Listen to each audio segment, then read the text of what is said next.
All right, so I'm rolling. So let's start out by you telling me your name just for editing purposes. Okay. Who you are. Okay. I am Dr. Natalie Santiago. I'm a board certified pediatrician and certified in plant-based nutrition. Very good. All right, so let's talk about the health benefits.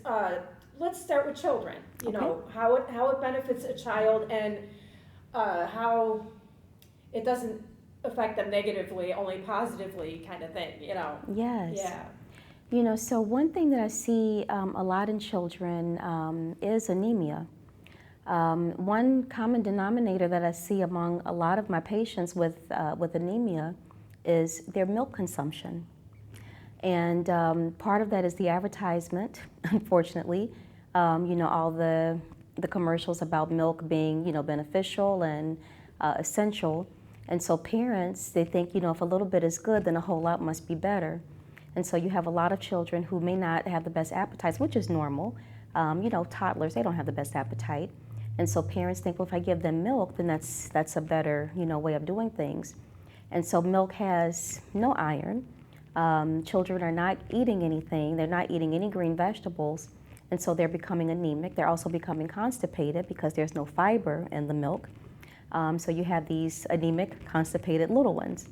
And so what do I prescribe? Green vegetables and fruit, particularly, high vitamin C. Well, not too high because we don't want too much of a good thing.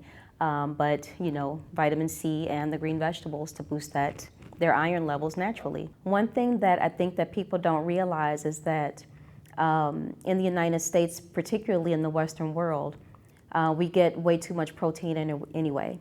It's a huge load on our kidneys. We really don't need that much. We can get plenty from our plants, and actually, I've counted my protein. I use an app, just to track, my nutrients and everything, and I get way more than enough, no problem. One thing that I like for people to keep in mind is, I've asked this when I've given talks, and all the hands go up. Who knows someone who has diabetes? Who knows someone with hypertension, heart disease, heart attack? But in this country, who knows someone who's died of a protein deficiency? No one. No one. But that's always the question that we get when we talk about veganism. Now, of course, we're not talking about people in the developed world, but it's not so much a protein deficiency as it is a protein and calorie deficiency combined. In this country, we don't see that so much because we do have an abundance.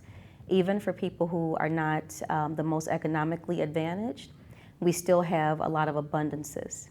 And so you don't see that so much in this country. So I do like for people to know that, unless you're in extreme disadvantage, you're not going to be protein deficient unless you're also calorie deficient. Just if you're not eating. Correct. Some people, if they have, specific medical conditions, for people like that aside, but for the average, otherwise healthy person who is not severely disadvantaged or severely ill, we can get plenty of protein from a plant-based diet. One problem that I see is that it's difficult to overcome people's ingrained beliefs. Not just in, everyday life, but also in the medical industry too, because doctors are no different than everyone else. We come from all walks of life, and it can be a challenge. But yes, I do think that it's very important for people to take a look at who's promoting what they're eating.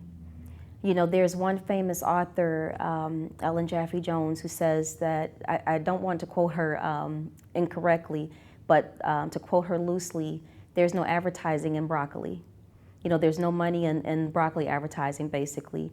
But there's a lot of money spent on advertising for, fast food restaurants or different types of meat and things like that. What is the reasoning behind it? It makes money. People like it. It keeps you coming back. Look for the things that there's not a whole lot of money spent advertising for.